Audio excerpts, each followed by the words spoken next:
Who the hell can wait till morning? Talk now at latenightsportsradio.com.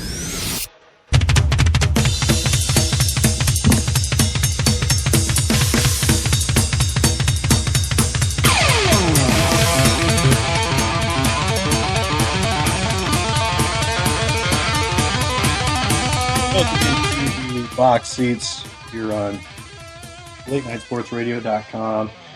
I am joined as always with co-host Alex B. Smith with sportsmemo.com, and I am Bob Sullivan. Alex, how you doing tonight? Doing pretty good. We are wrapping up the last few days of April, heading into May, and getting now into the second round of the NHL and NBA playoffs, and we get a full month of baseball in as well. So a lot of good stuff. We got the beginning of the Triple Crown coming up pretty soon. We'll be talking some horse racing, I'm guessing, next week to get ready for the Kentucky Derby. I don't know if we're going to have another Triple Crown winner this year, but it's always nice to talk about horse racing because that usually means the weather's pretty nice out. So. What is your, this is the time of year where it's fun to do some cross-sport parlays. Mm-hmm. You get much into that, or do you just try to, if you get into a parlay, do you try to keep it one sport oriented? Yeah, I usually do. I think the last cross-sport parlay I had was actually around this time last year because we had the Floyd Mayweather Pacquiao fight, we had the playoffs, and then we had with horse racing. I actually had a parlay. I needed the Spurs in a game tied with Floyd Mayweather and California Chrome, and the Spurs lost. So it would cost me, I think it was a 4-1 payout I had in that parlay. But that's the last cross sport thing I have. Usually I don't cross sports over. I usually kind of stay with football. Now I'll do college and pro within the same sport, but that's about it usually. Well, looking at the NHL playoffs, the Blackhawks got eliminated in Game 7. Did you lose anything there, or were you on top of that series betting? How were you after that? As a fan, as a fan, I was obviously disappointed. And it just shows you how tough it is to repeat as Stanley Cup champions. It hasn't happened now. This will be 20 years heading into now, where the last time we've seen a team repeat as a Stanley Cup champion. So, then you look at the LA Kings are also knocked out. So the two teams that have won the Stanley Cup the last 4 years, Chicago and LA, are done. So we're definitely going to have a different team raising the cup in June. The only series play that I had in the first round, and it was a series I nailed pretty much dead on spot, was the LA San Jose series. I had San Jose in game 1. I had LA in game 3, San Jose in games 4 and 5. So out of the 5 games, I hit 4 in a row, and then I also hit a plus 130 price on the Sharks to win the series. So very pleased with that. Kind of middle of the road with some of the other series. Didn't get too involved in a lot of later games. So now I'm just kind of waiting for everything to shake itself out in the second round. And, as there's less games and the matchups become a little more favorable, I bet a lot less. In these later rounds, I like to really isolate certain spots, and sometimes there's a couple series where I'll wait till the final couple of games before jumping into a series. So be very selective at the time, not trying to force any plays. Which I never try to force any plays. I want to find the right spots, but that's even more critical at a time like this. Are you a Game of Thrones fan? I've actually never seen it. Yeah, I'm about 3 episodes in, and I'm kind of,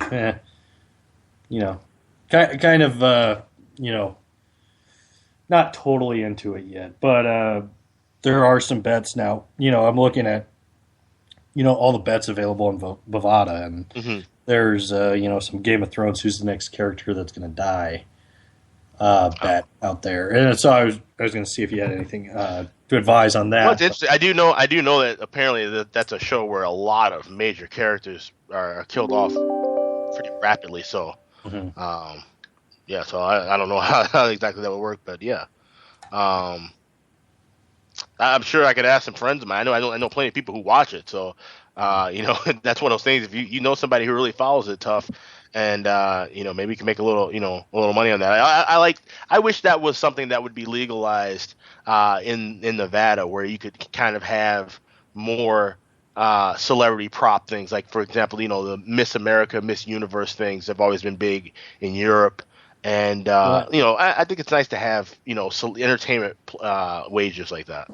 See, I think the problem with that is they're worried about when it's human judging and stuff like that. Sure, yeah. You worry about things being fixed, obviously, yeah. Yeah, the fixing. When the fix is in. When you actually have a race or, a game, there can still be fixing in, right. a basketball game. But I think it's a little easier to feel comfortable with the outcome of a basketball game than the outcome of how a Russian judge is scoring a figure skater or something, or somebody's judging a 10 on at Miss America contest.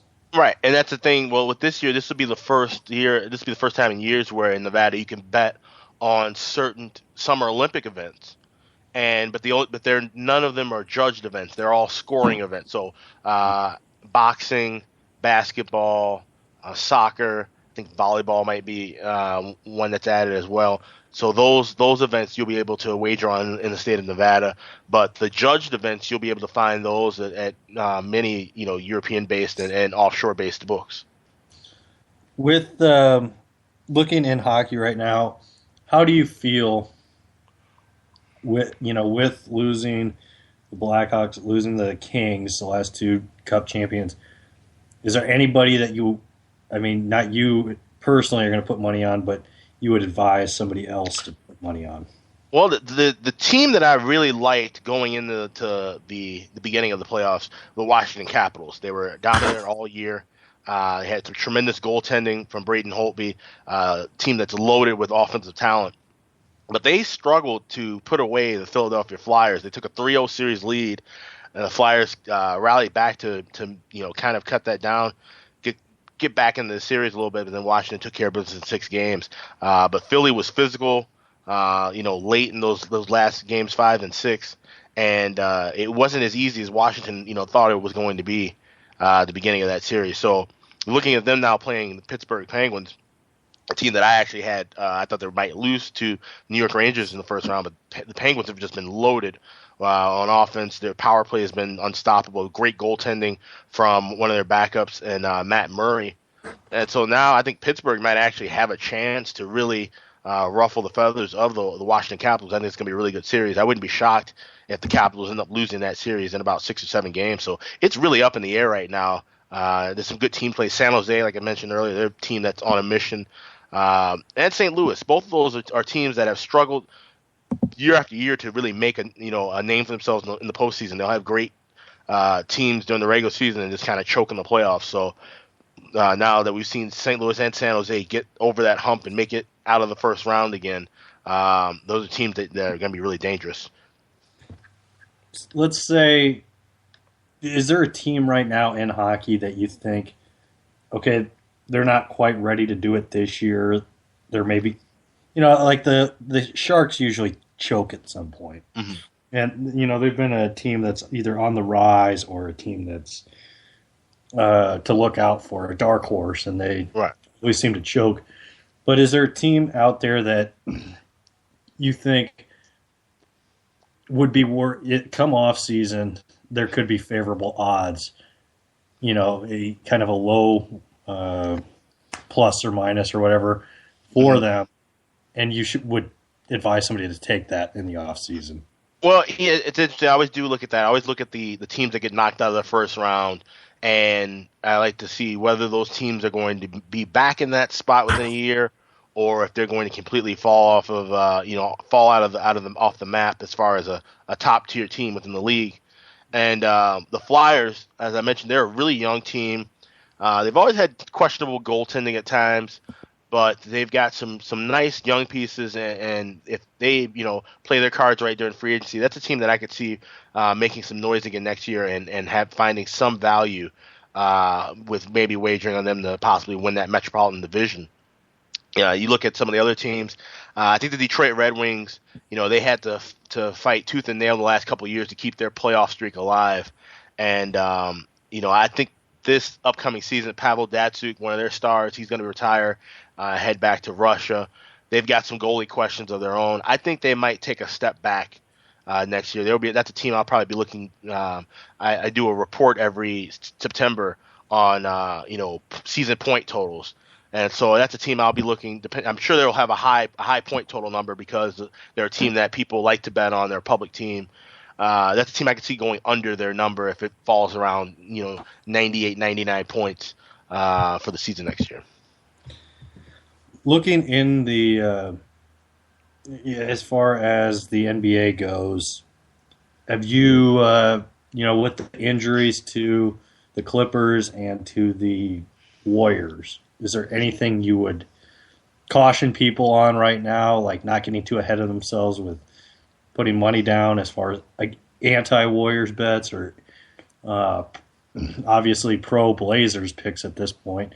Is there anything, would you say, stay patient with these or kind of see how a team's doing in these these respective game fives? Sure, yeah. No, definitely no need to overreact. We saw, like I said, a lot of money came pouring in on Portland in this game, and that game is just now tipped off.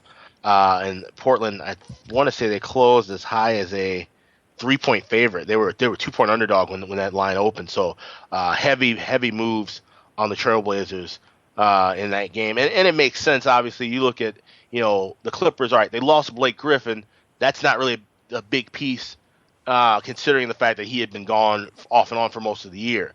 But losing him along with Chris Paul, that's a much bigger combo to lose this time right now. That means DeAndre Jordan's going to have to pick up a lot of minutes. A guy that they're not really comfortable with having late in games, obviously, as he can't shoot free throws, worth anything, especially in a clutch moment. So I understand the move with Portland, but you got to look at how we've seen with these series, teams dominating at home, looking horrible on the road. So it's really tough to, you can say, all right, well, I'll just ride, the home team. And that would have done well for you in a couple of series, the Charlotte-Miami series being a prime example. But it's tough. Like I said, I'm not one to always ride a series. I like to just kind of take things game by game and let things unfold. With as far as Houston and Golden State has enough talent to close out this series tonight and advance to the next round. So my thing would be because these two teams, the Clippers and Golden State, more than likely will face off against one another. Just wait and see what happens with those. Golden State wins now. That means there's less games. That's more time for Curry to heal up, more time for the other guys to get a little bit of rest before their second round series. So, definitely don't want to overreact right away to any injuries that are happening right now in the NBA. Do you, looking at the Spurs, have you seen any fluctuations as far as numbers go with them? And obviously their numbers are probably going to be pretty, I wouldn't say steady Eddie, but they're going to be pretty, people are going to ignore them for the most part. Have you noticed any change in Spurs money with these injuries? Not a whole lot. I mean, they've become, they've always been the co-favorite kind of to win the West, and I haven't seen a giant influx of money. I'm actually a little shocked that I'm looking at one place that has them as a minus 270 favorite against Oklahoma City in the second round. I think there's actually some value in that. I mean, we've seen some gaudy first round series prices that just weren't worth wagering, but a 3-1 favorite. I think the Spurs are a much bigger favorite than that. I know Oklahoma City, good team. And they're a team that's trying to really build and get over that hump. We've seen them kind of falter in the last couple of years. Definitely not that the same kind of club that made that run to the NBA Finals a few years back. So this Spurs team, like I said, they've been ignored and undervalued all year when you think about it in a sense because of overshadowed by how Golden State the record that they had. But you look at the Spurs, they had a tremendous home win record as well. The fact that this team gets older and still keeps winning is just amazing. So, yeah, you might, as things go along, you could see some spots of value with the Spurs, but not much. And Oklahoma City, they'll be able to take a game or two. It's not going to be a clean sweep, obviously, out of the series. This will be a much tougher battle for the Spurs than Memphis proved to be. So, but definitely will be a series worth watching. How frustrating is it for you when I've had this issue during the NCAA tournament, right now, placing a wager on this Heat Hornets game. Does it infuriate you when you see a good line or see a good total at the moment? You try to put it in either the offer's been the action has been rescinded, or the lines change and then it's taken off the table. Is there anything more infuriating for you? It drives me nuts. It is. It's tough especially with the in-game wagering. I mean, it's you have to be really quick. I remember taking typing when I was younger, and so I've done well with getting bets in, but everyone gets shut out, especially if you're trying to do it off your phone. That's usually the one when I always have a bet canceled on me. But yeah, no, it's tough, and there's no. I wish I could give a tip of some sort to try and help with people. I know that happens a lot, but the only thing I can think of is really just kind of having your head. For those who do in-game wagering, you should try as much as you can to build up a line while you're watching a game. So and the guys who make a ton of money with this, that's what they do. They are able to basically compete with the algorithms that these books are using, and they're able to follow the game and drop a line within what they believe is their range of value and what they believe is the number that will pop up next. And that's what makes in-game wagering so tough, is that you not only have such a short time to get that play in, but you got to realize right away where that value is, and that's why a lot of people choose not to get involved in in-game wagering, or a lot of people do it and just don't win as consistently.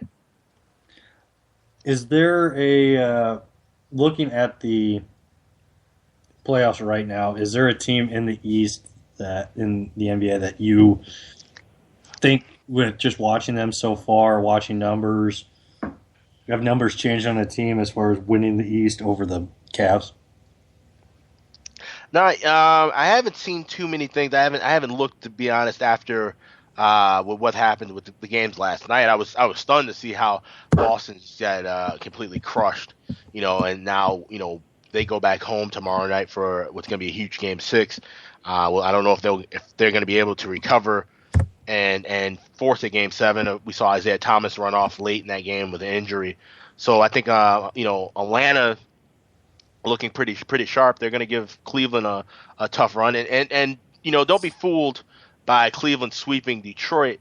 That series was much more tougher of a sweep than with the Spurs Memphis series, for example. So you can't don't read too deep into how a series turns out as far as how many games it went. And even in hockey, same deal. Everybody assumes a 7-game series can be really, really tough. Sure, yes, but there's some teams can win in 5 or 6 games and make it look easier, tougher than the final numbers indicate. Is there anybody right now that you would take as far as maybe a 3 through 5, 3 seed or lower to win? The obvious pick is probably the Thunder, but is there anybody else other than that? Not really. It's just weird. And like I said, teams have been so flip-flop between how they play at home and how they play on the road that this has been a really hard postseason to back money-wise. I went 0 for 2 on the weekend. I had Miami Charlotte over 200 in Game 3. That total was nowhere close. As Charlotte just dominated on defense at home. But if you look at how those two teams played in games 1 and 2, it seemed like they weren't going to play any defense in this whole series. So things change so rapidly, from game to game, and with the playoffs so far, that it's very tough to kind of get a grasp on what's going to happen. So I don't know how many wagers I'll have involving in the NBA playoffs, and it probably won't be until late in the semifinals or starting in the conference finals, when I'll have more of a regular kind of pattern to kind of work with, because you definitely have to throw out a lot of regular season numbers in the NBA playoffs. It's a much different battle, much different series. The tempos are completely different. So I like to, kind of like at the beginning of a regular season, build up some numbers and then work from there to make a few wagers. Well, on that note, we're going to go ahead and take a little break here on the box seats. And when we come back, we'll get in some of our picks for the week, picks for next week, and what to look forward to here. We'll be back. If you want to call in, the call-in number is 585-633-7487.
Who the hell can wait till morning? Talk now at latenightsportsradio.com.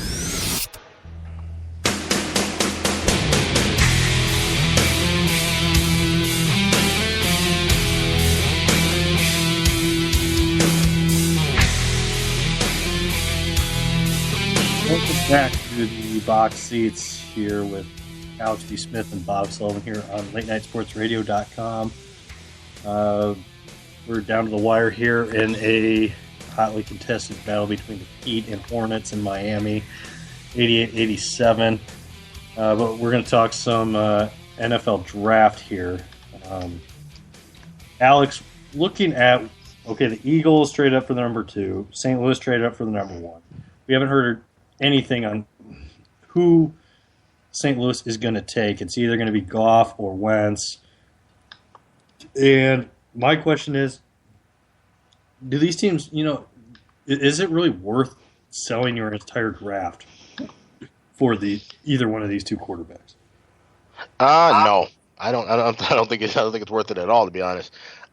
We talked about it. I know toward the end of college football season about how Jared Goff really came on, and a lot of scouts were high on him and how he played late in the year, and a very impressive showing in the bowl games and later in the All-Star combines and so forth. So, and of course Carson Wentz with what he was able to do at North Dakota State. I just don't think these two guys are high-profile elite quarterbacks in the making.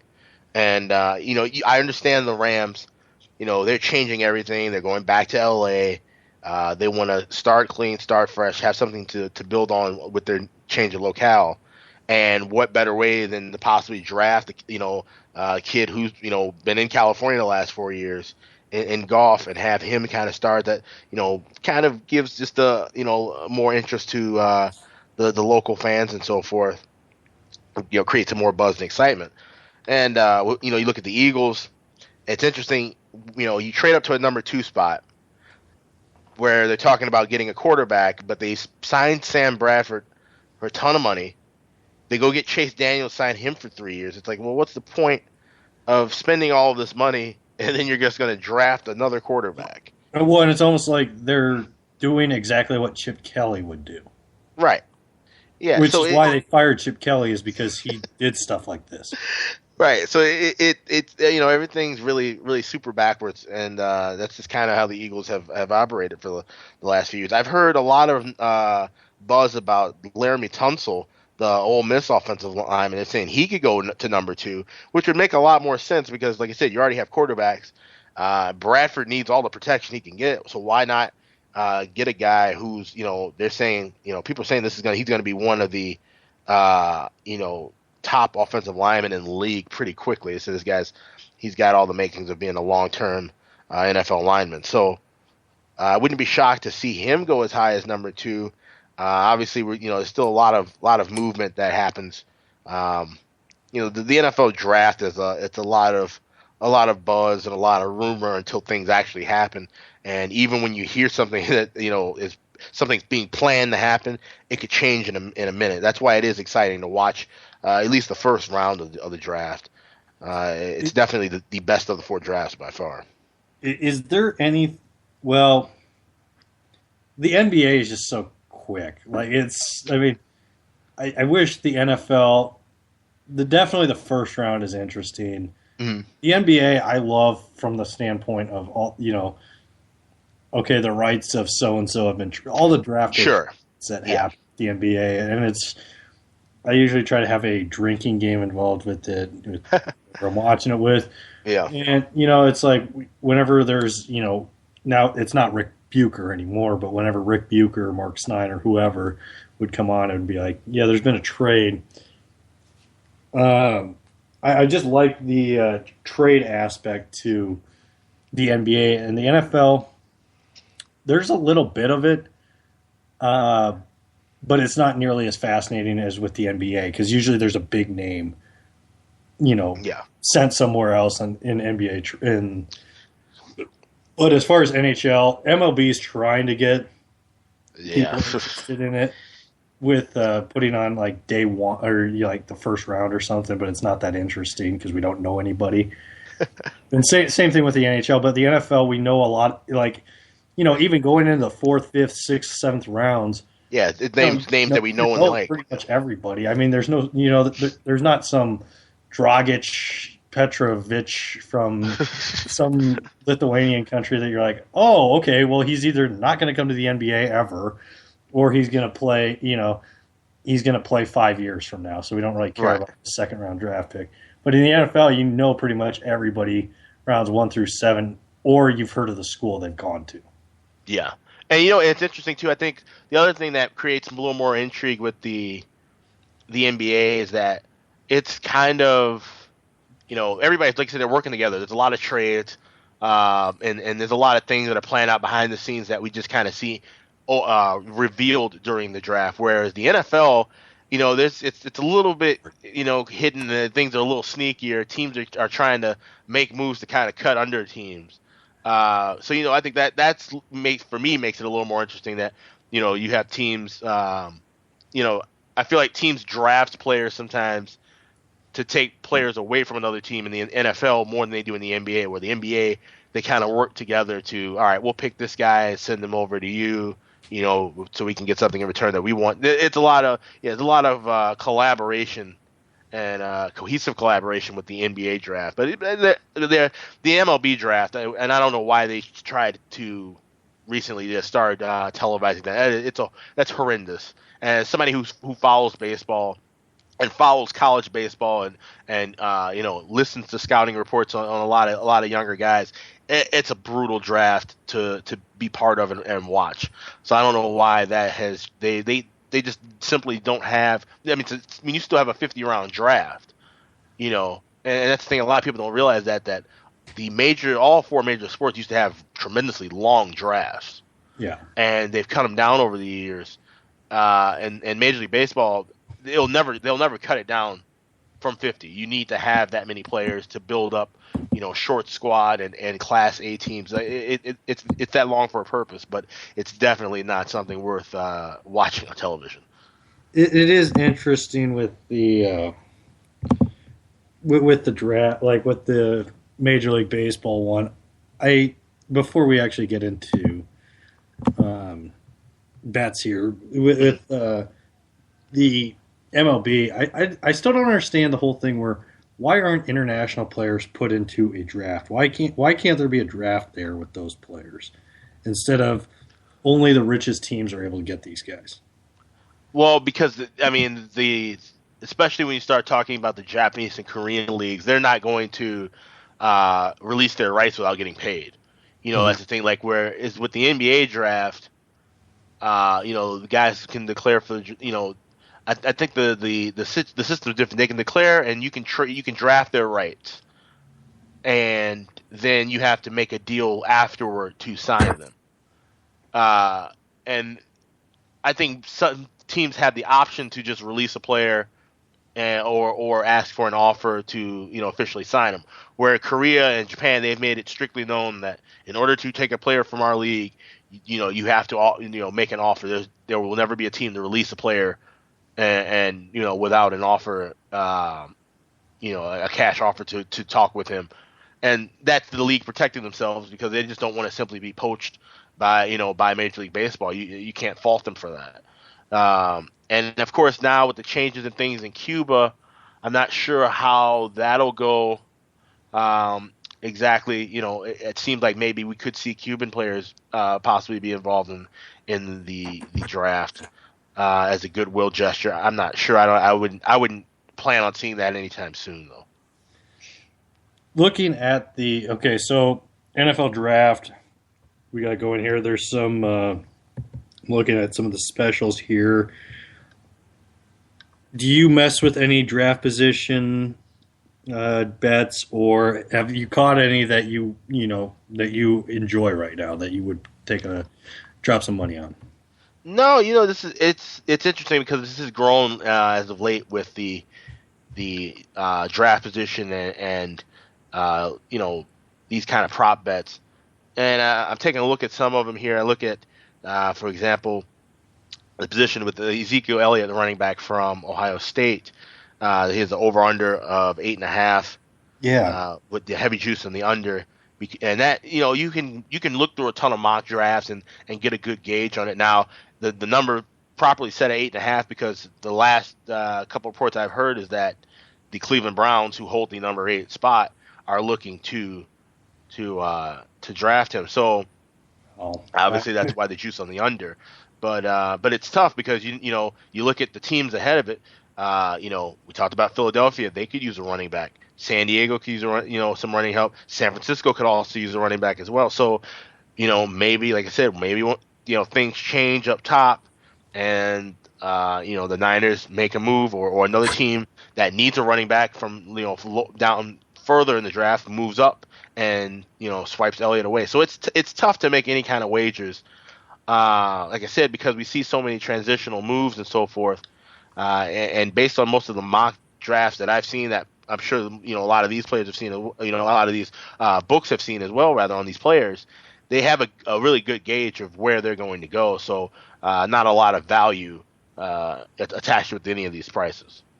Was there, looking at, obviously Ezekiel Elliott, everybody kind of is, for lack of a better term, creaming their pants over how good he'll be in the NFL. Like, he's this next superstar running back. That hasn't really mattered in the last 5 or 6 drafts where people are, I guess there was Trent Richardson, and then everybody kind of got scared away from taking running backs. Yeah. So high.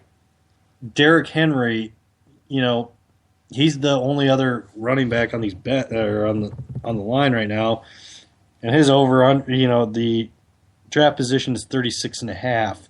Mm-hmm. What would you take here? Would you kind of stay away from that one, or do you think is there somebody that you think could take him early on, or would take a risk on him? It's not just Alabama running backs, but big, bruising running backs, I think, is very risky, and I think these organizations are starting to realize that. And with Derrick Henry, that's kind of what you're getting, is a bruiser, and nobody wants that anymore. Yeah, obviously, he's going to get drafted. He'll find a spot. Well, yeah. But the thing is, but you're right though. The evolution of the game is speed and agility and quickness, and so a guy like Ezekiel Elliott, like I said, teams are foaming at the mouth to get him as opposed to a guy like Derrick Henry. But Henry in the right offense could be just as dominant, in my opinion, as Ezekiel Elliott. So, it all depends on which team just drafts him. And, it gets clouded in the later rounds because you draft, like I said, teams always have 2 philosophies. This is in any sport when you talk about drafting, what you need and what's the best available. So as a guy falls, a guy like Henry, not necessarily a necessity, but he becomes the best available, and it's interesting because if, the New England Patriots had a draft pick, we'd probably see them draft Derrick Henry in the first round. It's a team that could, use some running help. And he's a guy, I don't think he perfectly fits the Belichick system, but he's the best running back option they've had since in quite a while. So a team like the Patriots, if they can find a way to get him, that doesn't necessarily mean they're going to make a move for him though, or move a lot of mountains to try and get into a spot to draft him. So it's interesting. Teams really have to focus more on what they need rather than who's the best fit available, just the best player out there available. What would be great is if the Patriots trade up for the first pick of the second round, which would technically be the 32nd pick of the first round, and to rib at the NFL so that they can get the last pick of the first round and pay him second round money. That would be interesting, and I think I'm trying to see. I think it's the Cleveland Browns that have the top pick in the second round, because New England would have actually have drafted 29th, if I'm not mistaken. They would have been ahead of Arizona. So it's interesting. I don't know if they will do that. And that would kind of be just a power move on Kraft's part, to another way to stick it to the league, perhaps, because they do have 2 picks they have 2 picks back to back late in the second round, so they could, easily make that move, but I don't see it happening. Is there anything NFL draft wise that would jump on? Is there anything out there as far as Mr. Irrelevant goes, and how has there ever been anything out there? I'm kind of new to the gambling world. Has there ever been anything out there as far as picks for Mr. Irrelevant? No, I think there was a prop with when Michael Sam was in the draft. I think there was a prop tied with him of whether he would be Mr. Irrelevant. There were a lot of wager props on him. Would he go first round? Would he not be drafted at all? And I think he was drafted, I want to say, like fourth to last. Yeah. So that Mr. Irrelevant play would have cashed in, and and at the league, I talked with people about this, and I said, because of the media firestorm that was tied in with him, the teams in the league weren't going to risk doing something to make the league look bad. People were already saying, no one's to draft him because of everything, the situation with him coming out, and it would have been a bad look for the NFL if Mr. Irrelevant is Michael Sam. People who don't understand what that concept is in football, people outside of football would take that the wrong way. So that's why it didn't happen. But no, I don't see any. I think that's one prop where will Mr. Irrelevant be an offensive or defensive player? That's a complete coin flip. There's no telling who anybody is. Will be picked in the 5th or 6th or 7th rounds. One prop I would like to see though is will a punter or kicker be drafted? Because that doesn't always happen. And then you look at Guayo, the really good kicker from Florida State. I know a lot of teams have been looking at him. They're saying he could go between somewhere in the 3rd to 4th round. So, and you never know with those things. Like I said, you can sign a kicker, in the middle of the summer for a tryout. You don't have to use a draft pick on him. But I think that would be a fun prop to see at an establishment somewhere. Is there any players in this draft that? Okay, well let's say with the Ezekiel Elliott, that if he goes to the Cowboys at 4, Romo comes back healthy. You got Dez Bryant, you got that great offensive line. You got they could fix some problems on defense. Ideally, it would have been Josh Norman, but they can fix some issues on defense in the draft. Would an Ezekiel Elliott, or is there another player in this draft that could change your mind about a team? Maybe a Bosa to the Ravens, even though Bosa seems to be adamant about not playing for the Ravens. Is there anything that you could see shifting odds as far as Super Bowl prop bets? Nothing too major. With Elliott, the team that I'd really like to see him with personally, I think would be the New York Giants. I think that's a team that would really he would fit well with that. With Eli Manning get a little bit older and kind of take some of the pressure off Odell Beckham Jr. as well. The offense that struggled off and on at times last year, so he'd be a interesting fit there. Dallas, of course, would be a good fit as well. That East is so wide open now, and now with Josh Norman going to Washington, the receivers in that the Dez Bryant and the OBJs of the division have now been put on alert. So why not emphasize more of your running game, because you're going to have to deal with a tougher defense now in Washington for at least 2 games. So little things like that. Joey Bosa is a guy I would love for the Bears to maybe hopefully be in line to pick him up. I think he'd be a great pass rusher, a great fit for that Bears defense, which needs a ton of work. I know Shaq Lawson out of Clemson's another guy who the Bears have their sights on. So one of those 2 guys I think will end up in the Windy City. But I don't think it'll be anything major enough to move any odds as far as Super Bowl or to win a division. Like I said, we're still so far away. There's still a lot of other moves yet to be made, and before we see something big move up and change any significant numbers. The season schedule came out a couple weeks ago or a couple days ago or whatever it was. Yeah. And I'm going to have to call out friend of the show, EJ Christian, who kind of gets a little bit, or a friend of Bob Sullivan's show. He gets a little into like schedules when they come out before a draft has happened, before free agency has been completed, before injuries have been decided, and he's all over that it's a guarantee that the Dolphins are going to go 0-2 to start the year. I think they're at New England in week 2 and at the Seahawks. The Seahawks never started off well, and the Patriots have had trouble with the Dolphins at times, even during the Belichick run. They've had a weird loss here or there, so I don't think it's a guarantee. But as a professional, when do you even look at the schedule right now? Do you take down numbers as far as week one numbers right now? What are you doing right now as far as how it goes?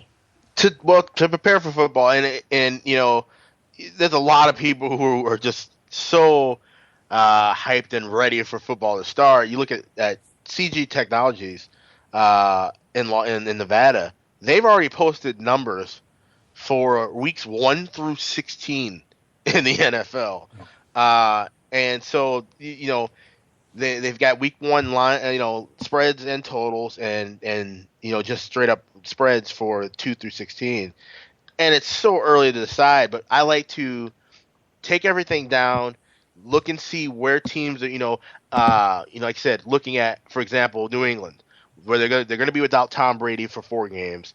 3 of those first 4 games are at home after opening at Arizona. They host Miami and then Houston and then Buffalo. So looking at, obviously those numbers have changed since the initial openings, obviously with the Brady news breaking. It'll be interesting to see, I circle things and make notes as far as home and road, cross-country travel, things of that nature, night game, day game, short week stuff. But I wouldn't lay any money on any of these lines right now. And yes, I know I'm forfeiting some value, but I'd rather have more information at my disposal and get a much better feel closer into the season than moving on anything right now. Looking into horse racing, and then I know neither. I guarantee this is a bet that you're guaranteed to win. Neither one of us is going to watch the Indy 500. But would you do? Have you heard anything IndyCar racing that would lead you to place a bet on who's going to win the Indy 500? You know any IndyCar racers? Danica Patrick still? No, she's in NASCAR. So she's in NASCAR now. Yeah, I don't think I can name one. Michael Andretti. Is Michael Andretti dead, or is that Mario? No, I don't know. Is that one of the Andrettis has something? Dario Franchitti, he's a racer, isn't he? I think he's the IndyCar guy. All right, so there we go. That's one. The only thing I know about the Indy 500, I know that this year is the 100th running of it, and Darius Rucker will be singing the national anthem. I did read that today. Ooh. So that's that's my IndyCar knowledge for the 2016 season. That's about it. Well, if there is an over under for minute, I would look at the national anthem over under as far as minutes played, and I would probably go the over because he usually milks the clock on a lot of stuff. Mm-hmm. And I think I don't know, I want to say he's done the national anthem somewhere before, so there might be some YouTube footage to kind of study with and look at that. It's interesting. I think that would be kind of fun to have national anthem over-unders for a lot of different sports. Like the NBA Finals, for example. The NBA Finals always have, celebrities for every game. So why not, have an over-under set for every game during the NBA Finals or something? That would be a pretty cool concept. All right. Well, let's get into best bets here for the week. What is your? We'll skip good bet because I think we're kind of low on advising right now. So we'll go. Yeah. What's your better bet for the week? My better bet is tomorrow night. You got the second round series opens up. I talked about it earlier. Pittsburgh Penguins traveling to the Washington Capitals. This is both teams have tremendous offenses, and the big storyline will be Sidney Crosby against Alexander Ovechkin, two huge superstars that have dominated the leagues for years now. So looking at Pittsburgh and how they've done well, they've actually dominated Washington. They've won 13 of the last 20 meetings over the last couple of years. Their offense is clicking right now, and their defense, their penalty killing unit, only allowed 5 goals over the last dozen games or so. Washington struggled offensively with a team that's not as tight defensively in Philadelphia, and they've had a little bit of time off. Could be a bit of rust. We saw that with Tampa Bay tonight. They had a lot of time off after winning their first round series of 5 games, and they got blown out tonight 5-3 by the Islanders. They tried to make a comeback late, but New York scored early with 3 goals in the first period. So there is a bit of a rust factor involved with some of these teams, and I think Pittsburgh will actually come out a little sharper. They know they got to try and neutralize that home ice advantage. So at plus 115, I'm seeing some 117s as well. I'll take the Pittsburgh Penguins as my better bet. My better bet, this isn't going to help anybody unless you're listening live right now, but my better bet is I took this halfway through the first quarter, 114.5 over for the first half of Rockets Warriors. We're already at halfway. 63 right now. It's 7:42 in the second quarter. Portland leads 32-31. No, with the Rockets and Warriors. Forgive me. Yeah, you're right. So 17-10. 17-12 with 6:30 left in the first quarter. Yeah. I'm taking 114.5 over on that one. That's my better bet. What is your best bet for the week? My best bet, I'll stick with the NBA. I'll go tomorrow. Atlanta and Boston, Game 6 at the Garden. The TD Garden. But Boston just absolutely got waxed last game. Isaiah Thomas, not sure what his status is going to be with his leg. Hobbled off, ran off into the locker room late last night. I think Atlanta, really can, use that momentum. They're only a 2-point favorite. Opened at 1.5, so there's been a little bit of money coming in on them. But I think this is a good spot now. I think Atlanta will be able to go in there on the road and get enough momentum to close out the series. So I'll lay the basket with Atlanta. Okay.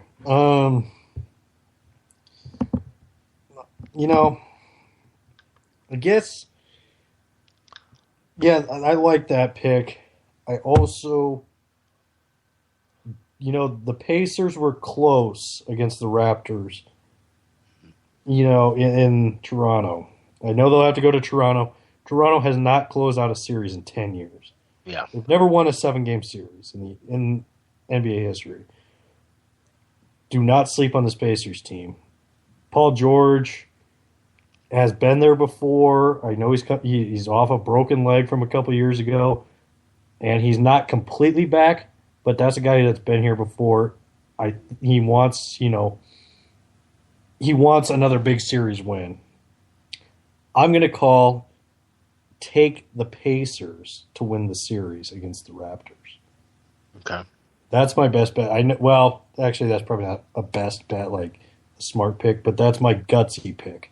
Okay. And I think that's worth, at least $5-10 or something to put on, plus 500 for the Pacers. I think that's worth a shot because I think they got a guy that can close. If you're Toronto and you're in a game towards the end of a game against the Pacers, who's going to close out for you? Is DeRozan going to get that shot? Is Lowry going to get that shot? And do you trust those guys? I don't really trust those guys. I like both those players, but those guys aren't closers. You need a closer on that team, and they don't have it. And that it's not even saying you have a superstar or anything. Even if they had a Paul Pierce or somebody to get a big shot, they don't have that. So that's why I would take the Pacers in this situation. All right, yeah, that sounds like a solid play. Like I said, this has been a tough NBA postseason, but I think that's definitely going to be a big factor. Like you said, Toronto, they've got to try and and get over that hump of being a team that, like I said, you have to be able to finish. That is the key in the postseason. You have to be able to finish. It was a bad NBA season all around, as far as just bad basketball all the way around. It was very top heavy as far as teams went. The West was not any good, and the playoffs have pretty much been the same. It's going to be borderline on what games, whether we're going to get any game sevens. So Right. As far as that goes, on that note, Alex, before we get out of here, do you want to tell everybody where we can find you on Twitter, the internets, when we can hear you on Tuesdays, all that good stuff? Yeah. I will be. In fact, it's funny. I just did a podcast with Mike Tenay on his Professor Vegas. His show yesterday that it dropped. You can hear that linked through my Twitter. My Twitter page is at AX Smith Sports. You can find me at axsmithsports.com and sportsmemo.com. My playoff packages for the NHL will be at a reduced price because we basically only have a month and a half left of plays. And if you get that from axsmithsports.com, that'll be all hockey. Any NBA plays I have as well will be included at no extra cost. So that new price, that new package will be up in a couple of days. So follow me there and follow me on Twitter as well. What do you have going on for your shows coming up this week? Johnny Bobo, I will not be there tomorrow. Johnny will be with doing draft coverage at somewhere in Chicago with the Fantasy Greek and Keith and all that, and with people from 670 The Score, so I will not be participating in that, but best of luck to Johnny and Keith and the guys from 670 The Score. Love all you guys. And then on Sunday, I will be talking to Tim Donaghy, Okay.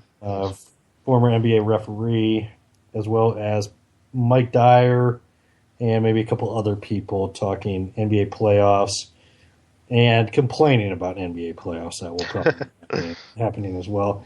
And Alex, do you have any specials coming up in the next couple weeks as far as like when people had to pick what schools you applied to?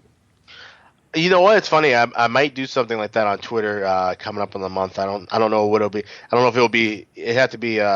Can't be too tough. So I don't know. I definitely check stuff out at AX Smith Sports on Twitter. I'll probably have some kind of fun giveaway coming up in the next couple of days, and maybe give away a monthly package or something like that. So. Okay. Awesome. Well, I appreciate your time. Always a good time here on the Box Seats. And we'll see you next week here on the Box Seats Wednesday, here on LateNightSportsRadio.com. And enjoy, and we'll see you next week.